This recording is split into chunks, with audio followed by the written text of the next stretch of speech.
Living below your means, the earlier you can learn to do that, the better off you're going to be throughout your entire life. Living below your means, that's not rocket science. Everyone should pretty much understand that. Don't spend more than you make. Not too terribly much more that we need to add on to that. But definitely, you should be creating a solid financial foundation that enables you to save. And if you start doing this at a young age, the younger you start implementing these really good money habits, the easier it is for you to sustain that throughout your entire life. It's interesting because when we work with clients as they go to retire, one of the hardest things, one of the most difficult things that we have is trying to convince a client to actually go out and spend some more of their money. And we've talked about this a lot on our podcast here before, but trying to get clients to break these financial habits that they've spent literally an entire lifetime forming, it's really tough to get them to go spend money if they're a spendthrift.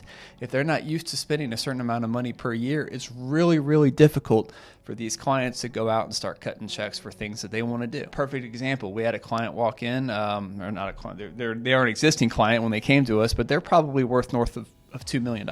And we're, of course, managing most of that. Some of that's built up into their home. But even still, we've shown them 5 ways to Sunday that there's no way that they're going to run out of money. It's just not going to happen. We've tried to blow holes, and this is pretty standard for us. We try to blow holes in their financial plan and see what the biggest threats to their situations are.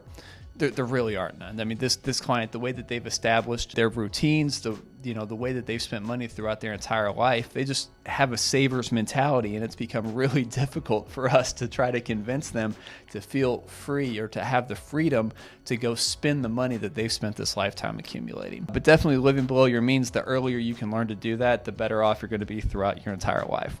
Of course, that leads into number 3, which is saving and investing. Now, of course, this is going to be one of the biggest priorities, but what they say here is consistently setting aside a portion of your income for savings and investments is crucial for building wealth over time. This goes back to living below your means, of course, right? But the earlier that you begin to save and the earlier that you begin to invest,